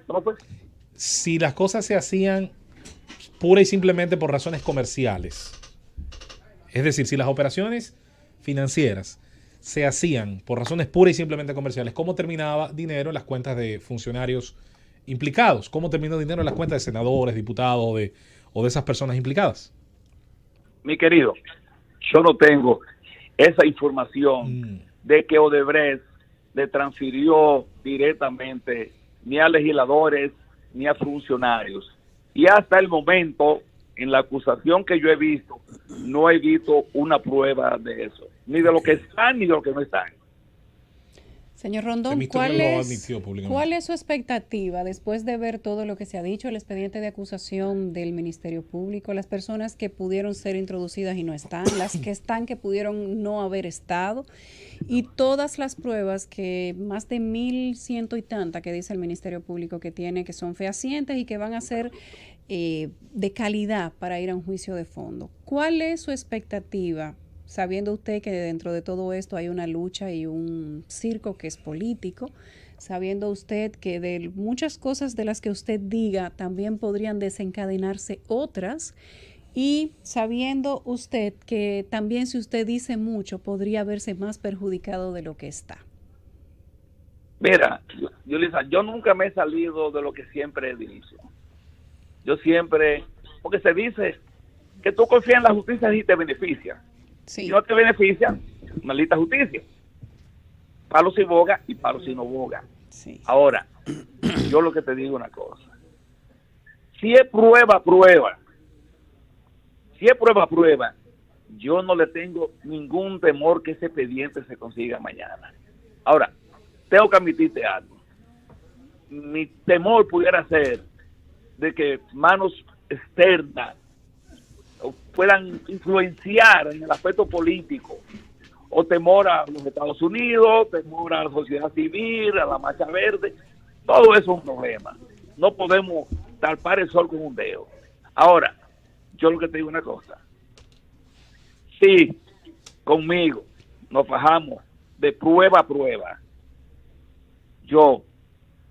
y si cometí un acto ilícito, yo no tuviera ningún problema en decir, mire, me equivoqué. Ahora, déjame decirte algo. Recogiendo una cifra de $1 millón, yo en mis empresas moverlo 3 veces al mes, decir que yo moví $3 millones. O los 79 millones que yo recibí en 16 años, me lo multipliquen por 3 y que digan que yo recibí 3 o moví $300 millones. Y la verdad que yo les quiero decir una cosa a ustedes, señores. Ojalá que ustedes pudieran leer la acusación y los reparos que también hacen los abogados. Nosotros lo leímos. Lo leímos y Lo emitimos leímos. nuestra opinión ayer sobre ese tema. Lo leímos Yo estoy completamente. seguro que usted no ha leído los reparos que yo he hecho. No lo leímos, Ángel. Está ¿Lo bien. leíste? Señor Rondón, Sí. Sí. ¿usted confía dentro de este proceso en el sistema de justicia dominicano? No tenemos otro. No tenemos otro. Tenemos que confiar. Gracias, señor Ángel Rondón, por haber recibido nuestra llamada en el gobierno Mira. de la tarde. Tú has sido muy privilegiado porque yo no estaba cogiendo llamadas, ¿eh? No, y cualquier cosa. Pero por mis relaciones con amigos mutuos, lo acepté. Bueno, yo se lo agradezco porque todo lo que usted ha dicho también ha servido para que la gente oiga su campana sobre la Gracias, versión man. de Y los si hechos. y si tú le diste cualquier cosa. Muchas gracias. Gracias por la oportunidad. Y Eso no se vamos para broma. adelante. Esta circunstancia no se bromea con Antes eso. se trata. Gracias. Seria. Gracias al señor Ángel Rondón. Nos vamos a una pausa. El gobierno de la tarde. Regresamos al gobierno de la tarde, son las 6:18. Estamos en la ronda de comentarios individuales y el turno en este momento le corresponde a Esteban Delgado. Gracias, Yulisa. Gracias a los amables compañeros de esta mesa y gracias a los amables oyentes de esta Z101, el gobierno de la tarde. Interesantes las declaraciones que dio el señor Ángel Rondón en torno a sus argumentos de defensa. Nos imaginamos que llamó la atención de los amables oyentes de esta Z101. Me puse a hacer un levantamiento sobre la situación de relación comercial que tiene la República Bolivariana de Venezuela en el ámbito mundial a propósito de la situación que se vive en ese país, y pude observar algunos aspectos que pudieran llamar la atención de la gente con relación a la situación de esa nación en términos económicos. La República Bolivariana de Venezuela, de acuerdo con datos estadísticos de TradeMap, que es una agencia que levanta informaciones estadísticas sobre comercio exterior en alianza o en afiliación con Naciones Unidas y con la Organización Mundial de Comercio, indica que en el año 2013 las exportaciones de Venezuela sumaban 87.961 millones de dólares, de los cuales, por supuesto, el 97% eran exportaciones de combustibles y minerales, principalmente petróleo y sus derivados. Para el año 2017 las exportaciones de Venezuela habían bajado a 31.991 millones de dólares. Es decir, que en el año 2017, no utilizo la cifra del año 2018 porque no están todavía completas, las estadísticas indican que las exportaciones anuales de Venezuela bajaron de 87.900 millones a 31.900 millones en un periodo de apenas 5 años. Pero quiero también hacer énfasis en las importaciones. Venezuela en el año 2013 importó productos por un valor de 44.951 millones de dólares. En el año 2017 sus importaciones se habían reducido a apenas 10.500 millones de dólares. Pero para que se tenga una idea, en el año 2013 las importaciones de medicamentos, productos farmacéuticos de Venezuela sumaban 3.200 millones. El año 2017 sumaron apenas 357 millones de dólares. De ahí la explicación de por qué tanta escasez de medicamentos en esa nación. Las importaciones de carnes de Venezuela, 1.387 millones de dólares en 2013. Para 2017 apenas importó en compra de carnes 147 millones de dólares. Las importaciones de leche y productos derivados, 1.030 millones de dólares en 2013, en 2017 apenas 138 millones de dólares. Las importaciones de cereales, 1.609 millones de dólares en 2013, en 2017 apenas 780 millones de dólares. Estoy hablando de alimentos básicos y de medicamentos, lo cual justifica los niveles de escasez y de hambruna que vive esa nación. Y eso tiene su explicación en el hecho de que sus exportaciones, a pesar de ser un país productor de petróleo, se han reducido de manera brutal.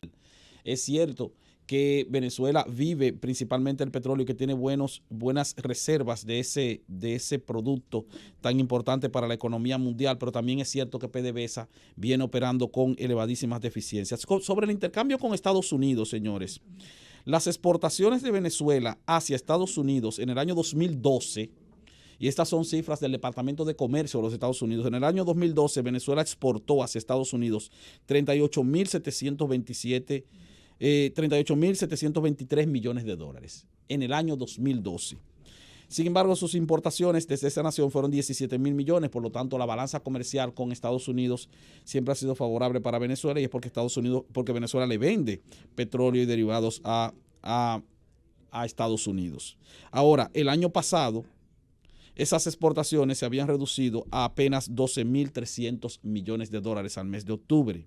De 38,000 millones de dólares que se exportaban desde Venezuela hacia Estados Unidos hace 5 años, el año pasado apenas llegaron a 12,000 millones, y las importaciones por igual bajaron de 17,000 millones a 4,000 millones de dólares. En el caso de la República Dominicana, tomando en cuenta que ya la República Dominicana ha asumido posición en cuanto a declarar ilegítimo el gobierno de Nicolás Maduro y declarar el reconocimiento al nuevo presidente interino de esa nación, el intercambio comercial, de acuerdo con las estadísticas de la Dirección General de Aduanas, entre la República Dominicana y Venezuela, indica que en el año 2012 nosotros importamos desde Venezuela, un valor de 1.198 millones de dólares. Por supuesto, ese seguro fue de petróleo y sus derivados. 1.198 millones de dólares le compramos a Venezuela en el año 2012. El año pasado, señores, apenas le compramos 89 millones de dólares. O sea, ya la República Dominicana no está comprando grandes cantidades de petróleo y sus derivados a esa nación. Nuestro intercambio comercial con Venezuela el año pasado fue de apenas 110 millones de dólares, mientras que 5 años atrás el intercambio comercial superaba los 1.200 millones de dólares, con una balanza, por supuesto, muy favorable para esa nación y no para nosotros. Finalmente, y ya cambiando de tema, quería finalizar exhortando a los amables oyentes a que se den una leidita a un documento que acaba de publicar el Banco Central en su sección de página abierta, que dice algunas puntualizaciones sobre la evolución de la pobreza y la desigualdad en la República Dominicana. Y es haciendo un análisis sobre el informe que recientemente emitió la CEPAL, la Comisión Económica para América Latina y el Caribe, sobre el panorama social de América Latina, y hace referencia a que en las estadísticas que lleva a cabo la República Dominicana y las autoridades de la República Dominicana, se indica que de 2012 al 2016 la tasa de pobreza monetaria en el país se redujo en 10.8 puntos porcentuales, 10.8. Sin embargo, el informe de la CEPAL dice que la reducción de la pobreza en ese periodo 2012-2016 fue de 10.9 puntos porcentuales. Son cifras muy parecidas, casi iguales, pero no solo eso, sino que la reducción de la pobreza que atribuye CEPAL a la República Dominicana es mayor a la reducción de pobreza que le atribuyen las propias autoridades dominicanas a la República Dominicana. Entonces, eso es importante porque eso indica entonces que las cifras que nosotros suministramos, cuando digo nosotros me refiero a el Ministerio de Economía, Planificación y Desarrollo, que es quien lleva a cabo los levantamientos sobre la medición de la pobreza, pues entonces son creíbles porque coinciden con las estadísticas que publica la CEPAL. Sin embargo, en ese informe de CEPAL se hace referencia a que la desigualdad social en el país aumentó. Lo que pasa es que ese informe de CEPAL tiene estadísticas hasta el año 2016 y ciertamente en el año 2016 la República Dominicana sufrió un pico de aumento de la desigualdad, pero la desigualdad social venía reduciéndose de 2012 hasta el 2015. Aumentó la desigualdad y luego siguió bajando la desigualdad social en los años siguientes, 2017, 2018, pero las estadísticas de la CEPAL en ese informe no presentan esa reducción de la desigualdad social de los últimos 2 años porque están cerradas hasta el año 2016. Nosotros hemos tenido varios picos de aumento de la pobreza y reducción de la pobreza y al mismo tiempo de aumento de la desigualdad y reducción de la desigualdad. En la crisis económica que sufrió el país en el año 2003 hubo un aumento de la pobreza y por lo tanto también hubo un aumento de la desigualdad social cuando se venía reduciendo en años anteriores. Luego esa desigualdad social siguió aumentando hasta el año 2006, y luego se vino reduciendo hasta el año 2011. En el año 2011-2012 volvió y subió la desigualdad social. Eso tiene que ver en parte con el incremento brutal que tuvo en el año 2012 el precio, o que venía registrando el precio del petróleo en el mercado internacional. Ahora, en los últimos 2 años, ha habido, de acuerdo con las estadísticas que dio a conocer el Banco Central en este informe, ha habido una reducción de la desigualdad social, pero de 2016 hasta acá, en el año 2016 ciertamente hubo un aumento de la desigualdad, y por eso es que la semana pasada varios analistas de ese informe hacían referencia a que, a pesar de que la pobreza se ha reducido en el país, persiste un aumento de la desigualdad social. Pero eso es cerrado al 2016. Previo a una posible aprobación de reforma constitucional, la desigualdad está en el piso. Bueno, no vamos a decir que la desigualdad... Digo yo, la estadística del Banco Central. Yo no puedo decir eso. Ahora sí puedo decir que las estadísticas del Banco Central ciertamente admiten que hubo un aumento de la desigualdad social en el año 2016, tal como lo dice el informe de la CEPAL. Sí. Solo que aclara que en los últimos 2 años ese aumento se ha revertido y ha venido reduciéndose, pero que no pueden aparecer en las estadísticas del informe de CEPAL, porque el informe de CEPAL cerró al año 2016. Habría que esperar el próximo informe que emita la CEPAL sobre eso para que entonces confirme si lo que está diciendo el Banco Central es cierto o no, con base en sus propios estudios, en sus propios análisis. El gobierno de la tarde. Regresamos al gobierno de la tarde, son las 6:30. Estados Unidos entregará $20 millones a Guaidó. Esto será en calidad de ayuda humanitaria, según el anuncio que ha hecho este jueves el mismo Juan Guaidó, quien se proclamó presidente interino de ese país, desconociendo la segunda gestión del mandatario Nicolás Maduro, asumida este 10 de enero. Guaidó hizo el anuncio en su cuenta de Twitter con un mensaje en el cual celebra el respaldo que está concitando la causa que lidera, luego que, siendo presidente de la Asamblea Nacional, ayer miércoles se proclamó jefe de Estado interino de Venezuela y denunció que Maduro era un presidente ilegítimo. La situación ha provocado una crisis interna en la nación que ha dejado más de 20 muertos en diversas manifestaciones y, a nivel internacional, muestras de apoyo y rechazo para él y para Maduro. Continuamos con los comentarios. Vamos al turno de don Rafael Fafa Taveras. Percibo que lo relacionado con el problema del conflicto frente a Maduro pone en evidencia una cuestión. Hoy día, sin la Guerra Fría, no es tan fácil justificar, y en América Latina, la recurrencia a las intervenciones militares o a las conspiraciones que se establecían con mucha naturalidad. Ahora, todos los que han apoyado a Estados Unidos en su posición han agregado que quieren una solución pacífica y democrática. Por eso podríamos estar ante una novedosa situación. Y yo quiero usar esta referencia para que veamos algo de Dominicana en relación a esto. En Venezuela hay una atomización del desencanto y de la crítica que esta declaración ha compactado, porque parecía que había entrado en un receso el ejercicio de la oposición de Venezuela. En la medida en que Maduro organizó el proceso legal por lo que él se proclamó a sí mismo en una continuidad del poder, en esa medida aparecía nulificado, reducido el impacto y la participación de la oposición. Entonces, esta proclamación del presidente de la Asamblea Nacional de Venezuela, de presidente interino, ha compactado a la oposición de Venezuela y ha servido para desencadenar un alto nivel de respaldo internacional. Había, de hecho, una posición que parecía que era favorable al gobierno de Venezuela. Uso este dato para que se valore una cuestión. A veces una acción puede propiciar una tendencia a la coincidencia y a fortalecer demandas que la gente comparte, pero que por sí mismo no tienen un nivel de convergencia en los hechos para darle valor a sus reclamos. En la República Dominicana es evidente que hay un nivel de insatisfacción grande que no es verdad que la propaganda del gobierno ni la información del Banco Central puede pasar por alto. En este país hay un espacio de mucha angustia en la gente. Pueden cambiar la idea de que la pobreza se reduce, pero que crece la diferencia social en todos los otros niveles.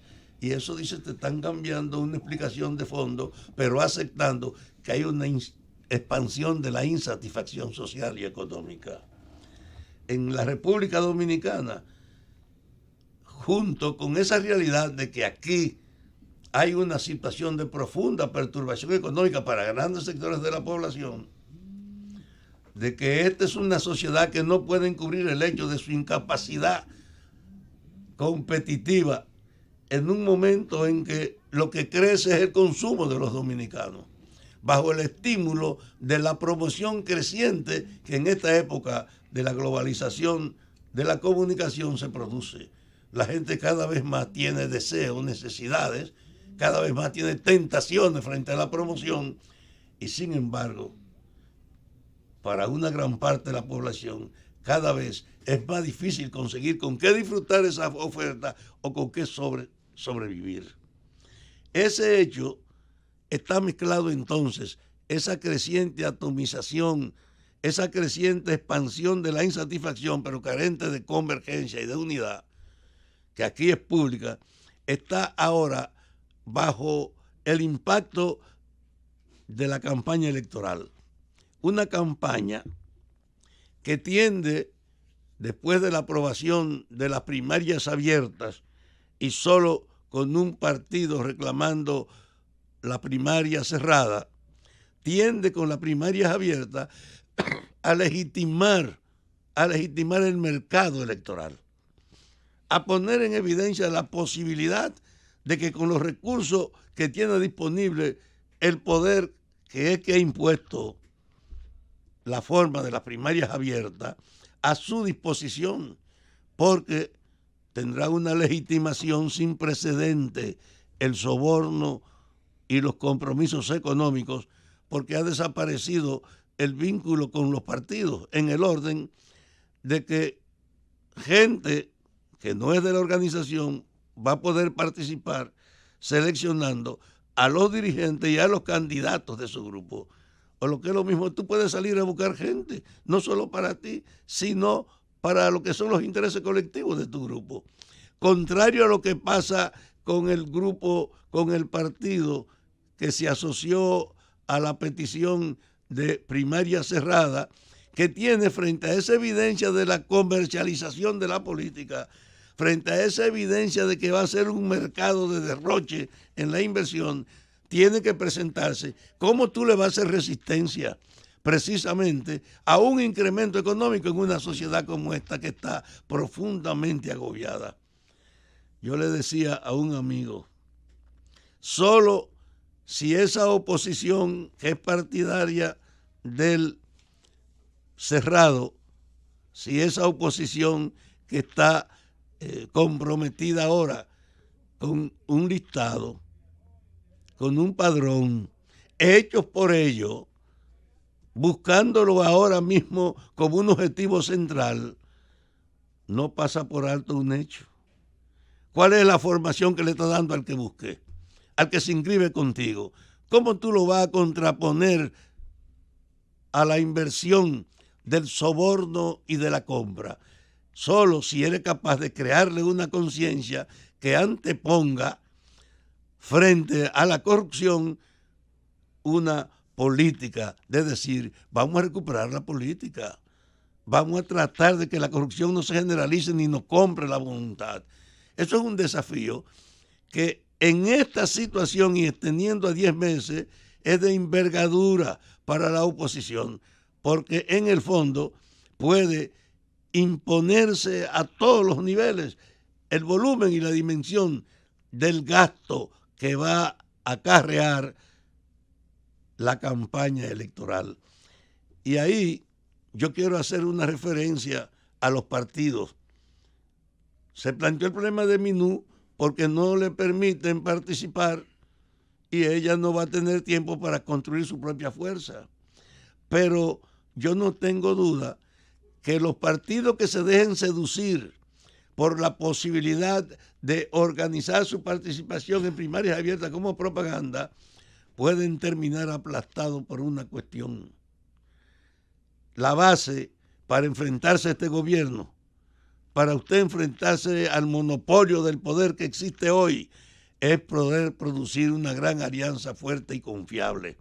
Y una gran alianza fuerte y confiable con esas bases de las diferencias sociales y económicas solo puede hacerse con nivel de compromiso, no de reparto, no compromiso de reparto, no compromiso de repartir los cargos o las aspiraciones, sino los compromisos reales de propuesta que, representando aspiraciones colectivas, sean capaces de lograr que las organizaciones se integren para propiciar la fuerza que necesitamos. Si esta campaña electoral no se logra una cierta reflexión que deje detrás el pasado, que es simplemente competir, estamos en camino de una situación difícil, porque compitiendo en los partidos por aspiraciones hay una tendencia a atomizar a los propios partidos y a facilitar en la concentración del poder la posibilidad de imponerse. Nos están regalando el poder, pero si no entendemos la realidad, estamos en camino de ser aplastados. Insisto, la oposición tiene un compromiso con definiciones, con orientaciones, no solo con la búsqueda de los que van a votar en la campaña, sino de cómo se crea la conciencia que permite que haya una compactación de los sectores de la sociedad, sin propiciar esa identidad, sin propiciar ese acercamiento, sin lograr que nos comprometamos en propuestas reales. No es verdad que la competencia nos lleva a ningún buen camino en estas próximas elecciones. El gobierno de la tarde. Regresamos al gobierno de la tarde, son las 6:43, momento del comentario de José Luis Mendoza. Muchas gracias, mucha gente dándole seguimiento a las publicaciones en la cuenta de Twitter, especialmente del portal de la Z, z101digital.com, respecto a la participación de Ángel Rondón hace un ratito en este espacio gobierno de la tarde. Escucharon de uno de los protagonistas máximos de esta situación, de toda esta novela, sus declaraciones. Hará cuestión de unas horas, recorrió las redes sociales una información relacionada a Santiago, a la alcaldía y específicamente una situación que involucra fuerzas del orden e inmigrantes haitianos. El periodista Marino Zapete colocaba en su cuenta de Twitter un video donde fuerzas del orden, aparentemente en Santiago, presuntamente en esta ciudad, estarían ocupando mercancías de, sobre todo vendedoras, presuntamente de nacionalidad haitiana. Pero lo que llama la atención es cuando una de ellas intenta tomar la mercancía del suelo, volver a colocarla en su cubeta. Guandule, qué pena. Y se ve a policías tanto en chalecos como armados, además de forcejear, cuando toma una de las poncheras y simplemente la vierte en el suelo. Miren, uno de los graves problemas que tienen temas como estos en nuestro país es el hecho de colocar a los dominicanos, que a veces piensan lo mismo de la corrupción, que a veces piensan lo mismo de los políticos, que a veces pensamos lo mismo del sistema que nos gobierna, nos coloca en extremos muy distintos y muy disímiles. Y desde esos extremos se lanzan acusaciones. Tú eres pro-haitiano, tú eres nazi, tú eres racista, tú eres un vendido, tú eres esto, tú eres lo otro. Y siempre me ha resultado muy curioso y muy manipulable ese esquema de colocar a los ciudadanos en extremos muy distintos, porque mientras los extremos se alejan más y más y más, a veces llegan a un punto en que se comunican por el otro lado, el problema se queda igual. Cuando hay un millón de matices y de puntos en común, donde perfectamente los dominicanos de bien están, yo diría que pueden encontrarse. Siempre dije que no había tal antinomia entre los grupos que exigen, y yo me considero uno de los dominicanos que exige que se cumpla la ley migratoria aquí y donde quiera, que exige que la frontera sea el punto por donde inicia el Estado de Derecho, no donde termina, y que se pueda comenzar a considerar la política fronteriza como uno de los puntos de avance y no de atraso en nuestro país. Esta situación del tema haitiano ha sido tomado también por gobernantes, y en el caso de Abel Martínez como gobierno municipal, ha intentado, amén de sus prestaciones como alcalde en el tema del ornato, lo cual está bastante bien, ha insistido más de una vez también en llevar la voz cantante relacionada al tema de la migración haitiana. Vamos a decir, su capacidad de dirimir sobre el tema, yo honestamente no sé cuáles son las capacidades que tiene un alcalde de insistir en ese tema y de convertirse, yo no sé si por usurpación o por sustitución, en el tema de migración de un país. Lo que sí debe hacer otra agencia del Estado, lo que sí deben hacer las agencias del Estado que están ordenadas por ley, el hecho de que un alcalde intente llevarlo a cabo puede, por buena intención que tenga, generar distorsiones como esta. Este video, incluso para quienes consideramos que debe existir algún control, que debe hoy por hoy la República Dominicana y defender sus leyes, que las mismas se cumplan. Me encantaría saber, incluso de algunos amigos que he visto en las redes, tratar de defenderlo, buscar un pero y un atenuante. Me gustaría saber si ustedes consideran que esto deja bien parada a una autoridad dominicana. Si la amenaza a la seguridad dominicana fronteriza la va a hacer esa señora con una ponchera vendiendo trastos o guandules, una ponchera de guandules, o lo va a hacer un militar dominicano corrupto, corrompido, o un funcionario corrupto y corrompido en la frontera, ¿quién es más dañino? Me gustaría saber si esos agentes, muy guapos, muy valientes al enfrentar a esa persona, a esa señora que desconozco su condición migratoria, y podría ser la más flagrante y como quieran necesitaría un tratamiento. O podría no ser. Necesitaría, en caso de que fuera una de las dos, también el respeto a sus garantías. Me pregunto si a esos tipos los hubiesen puesto a conducir, a llevar a un narcotraficante, a Machete o a cualquier otro de los políticos encausados por temas de corrupción, a ver si ellos le van a agarrar un reloj o una maleta y la van a desparramar, a maltratarlo, porque son la autoridad. Yo estoy seguro que no, que en ese caso se meterían su valentía probablemente por algún orificio corporal y no serían tan aventurados a ejercer el mando de una forma tan vertical. Quien les habla gustaría de que todas las fuerzas del orden estuviesen equipadas, entrenadas, bien armadas, bien motivadas a través del salario y de otras compensaciones para hacer su trabajo bien siempre ante narcotraficantes, ante crímenes flagrantes, ante órdenes judiciales, ante, ¿por qué no?, situaciones incluso como estas. No tengo ninguna duda de que se necesita que nuestros cuerpos del orden, y por ahí siempre tendrá que venir la exigencia de que algún día se haga una reingeniería del Estado también en el tema de las fuerzas del orden, nos pudiera dar como resultado que la uniformada, los cuerpos uniformados hicieran su trabajo con todas las garantías de que el mismo va a ser respetado y demás. Pero el respeto no se gana así. El respeto no se gana, entre otras cosas, haciendo este tipo de exhibiciones ante los más débiles. Y que conste, no soy de los que, por un tema emocional ni sensible, va a caer en la trampa tampoco de entender que estas situaciones validan ni la política de frontera abierta, ni la política tampoco de hacer de los dominicanos que criticamos esta situación, de que a todos se nos tenga que poner tampoco el sello de malos dominicanos ni de inhumanos. No, se trata del equilibrio. Y de un equilibrio que cuando lo exigimos, no solo a la alcaldía de Santiago o a cualquiera de las fuerzas del orden, permita que la imagen de estos cuerpos no esté todos los días peor. Pero al mismo tiempo, la imagen de la República Dominicana, quien graba ese video, y qué bueno que lo hace, y qué bueno que el celular inteligente ha puesto en la mano a cada ciudadano la posibilidad de convertirse en un reportero, la imagen que finalmente termina siendo enlodada no es la de ese policía, que sabrá poco o mucho de las garantías legales y que le importarán aparentemente muy poco. Es la de la República Dominicana, a la que le sobran enemigos poderosos, inteligentes, con capacidad de hacer uso de imágenes como esa para vender sobre todo la idea de que todos los dominicanos somos así, cuando la realidad es que no.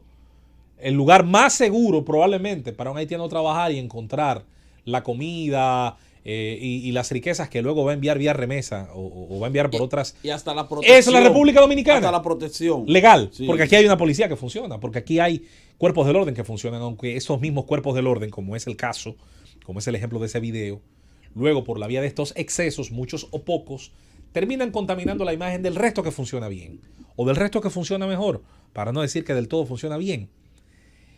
Lo ideal sería, y supongo que esto puede estar ocurriendo justo en estos momentos, no lo descarto, que la autoridad pertinente a la que obedecen de manera directa a estos individuos estén dando una explicación y se esté levantando un informe y el mismo pueda generar consecuencias. Pero hay algo que preguntarle a las autoridades, José Luis, Esteban, Eddie. ¿Este es el método reglamentario que están utilizando las autoridades en el tema migratorio, específicamente en Santiago? Bueno, sería muy penoso. Ese no es el primer video. Sería muy penoso. Yo recuerdo aquel video del bulldozer derribando la casucha. Y cuando viene la ciudadana haitiana y saca debajo de una de las planchas de zinc a un niño de 2 años. Yo siempre me he preguntado, sobre todo a unos patriotas de Ojalata y Bulloso, una tal Yadira y un grupo de gente que yo siento que lo que han hecho es sumarse a la causa más fácil. Y es una causa justa. Yo siempre he entendido que defender el cuerpo legal, territorial de la República Dominicana es una causa justa hoy y siempre, y lo va a ser siempre. Pero hay gente que no nos ayuda. Entonces, para colmo, los que no ayudan son los más activos. Los que no ayudan, los que restan, los más eufóricos. Los que mezclan, sobre todo, elementos que no vienen al caso, los que quieren, sobre todo en cada caso, ver sangre, y parece que no le importan las consecuencias, son los más activos. Son los más fanatizados, de hecho. Pero tiende a ser así. Fíjate algo, Zuli, que tú decías al principio. Hay que reconocer algo. No quisiera utilizar el término anti-haitianismo, pero sí, en Santiago, el rechazo a la presencia masiva de ciudadanos haitianos es mayor o más intenso que en la capital. O que en otras ciudades. Pero no lo he para echar una pared, ni para echar 8 líneas de blog. Ahí no hay. Pero eso voy. Entonces, fíjate algo.